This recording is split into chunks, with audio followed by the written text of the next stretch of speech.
Hi, my name is Mikhail Memishvili, and I'm really excited to come and share my work in Lucerne, Switzerland at the end of May for a 3-day workshop. I've been sent some really interesting questions, and I would like to share those questions with you and answer them to the best of my abilities.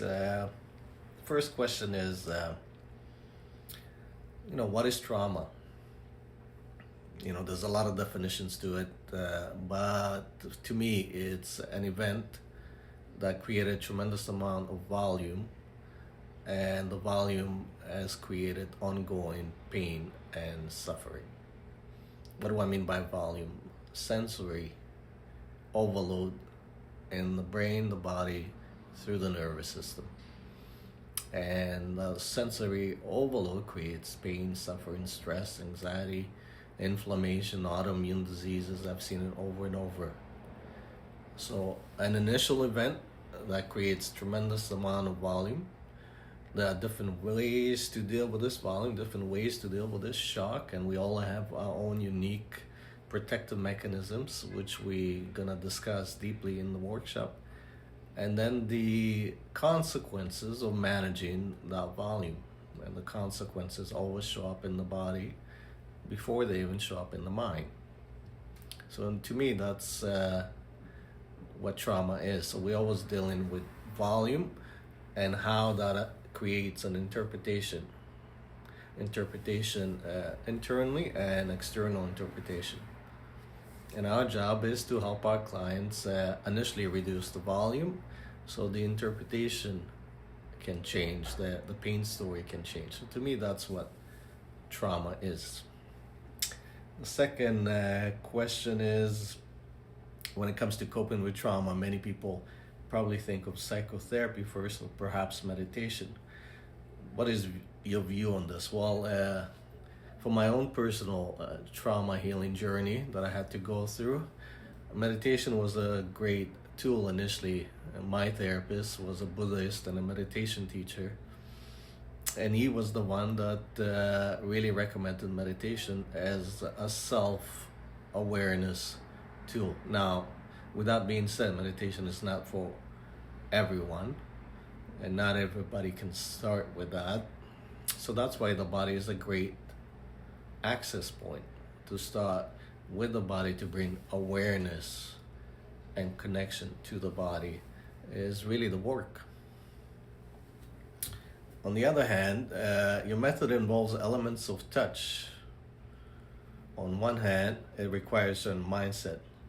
Let's start with the mindset. What does this mindset look like? Just briefly, well, it's not really about a mindset, because when a trauma client comes to us, they're not trusting.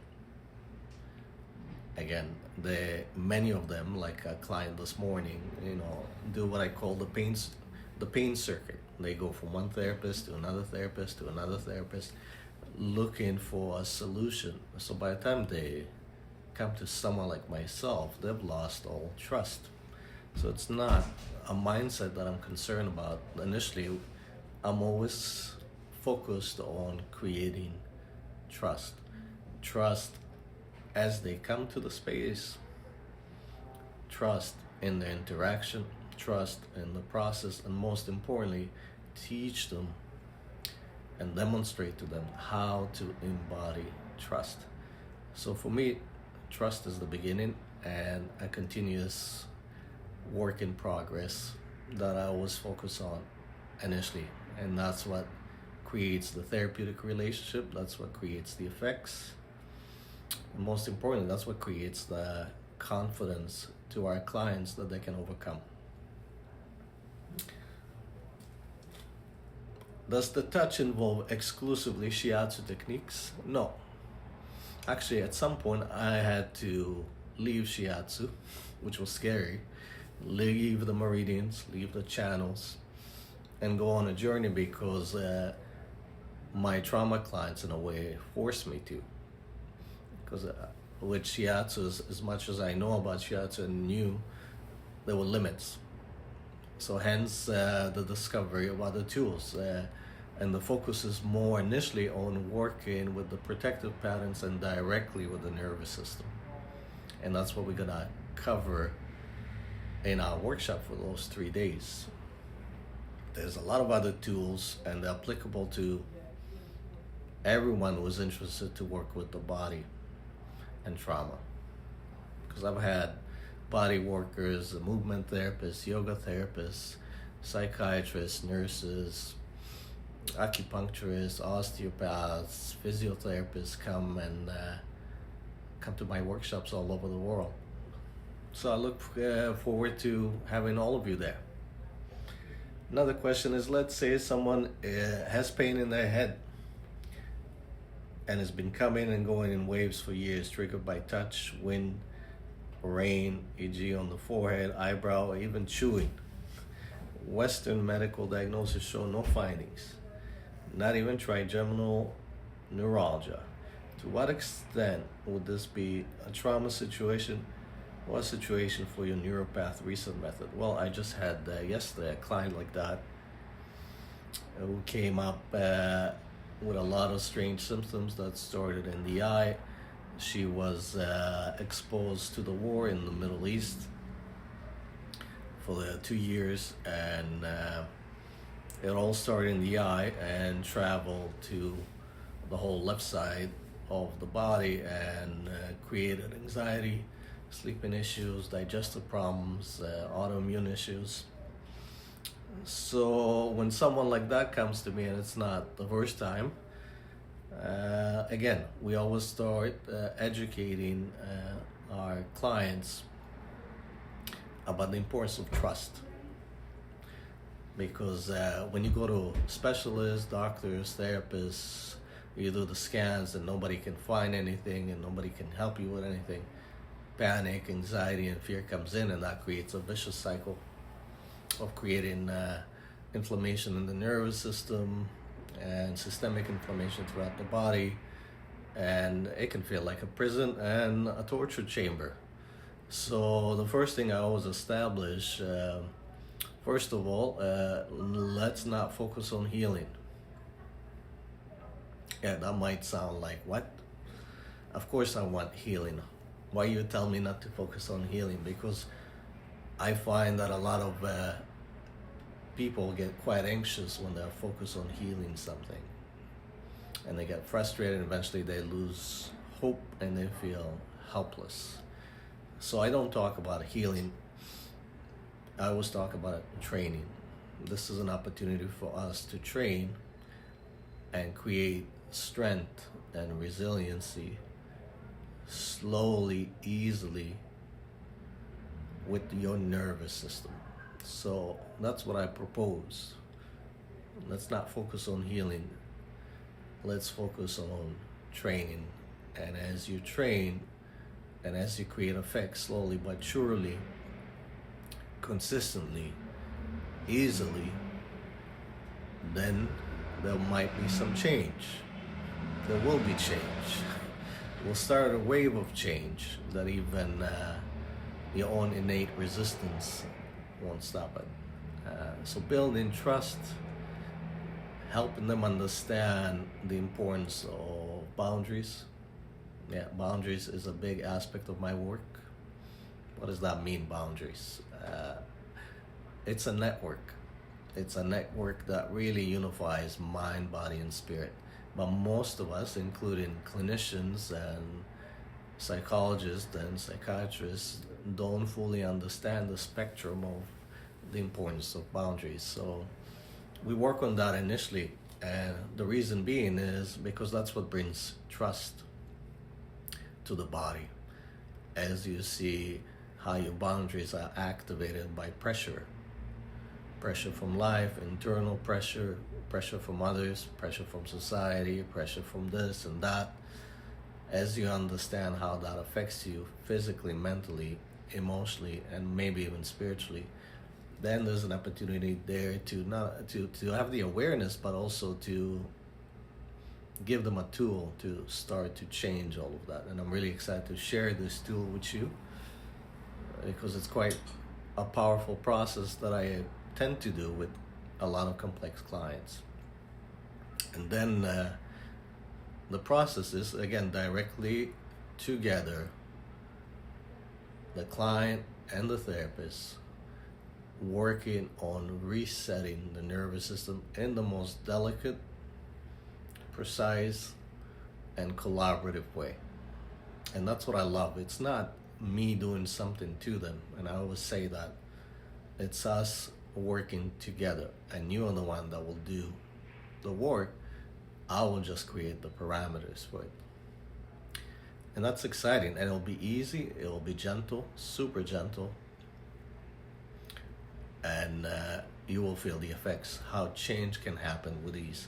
So that's always my focus, especially with clients like that. In a way, that's why I developed the tools that I did, working a lot with clients like that, highly sensitive to touch, sensitive to light, sensitive to sound. I was one of those clients, and that was also my journey. So that was a great question. Your Neuropath Reset therapy course lasts 3 days. After that, therapists of all methods that work with touch can apply your Neuropath Reset therapy. Isn't 3 days a little too short to learn something so transformative? Very good question. Well, a lot can happen in 3 days. And I've seen it with my own eyes over and over again. You know, when you start to wear trauma lenses, when you start to really attune your senses and develop your own sensitivity and intuition and apply that to the work, it can be quite powerful. When you touch people's protective patterns, you're moving their life, you know, you're unwinding years and years of protective patterns, and that could be quite liberating. It could be quite powerful. It can be intense, but at the same time, it's always safe because it's done together with the client. So, is it going to be transformative? 3 days can 3 days be transformative? Yes, they can. And I look forward to sharing that with you. Another question, where does the body meet the mind? Where do the body and the mind meet? What causes what? The body, the mind, the body. Another great question. Well, some of us come with pain, right? What does that mean? Well, I believe, and I've not just believed, but experienced over and over the power of transgenerational trauma. So trauma transferred from one generation to another, from one family member to another, right? I also have seen many people experience trauma within their mother's womb. So your mother's pain can be transferred to you.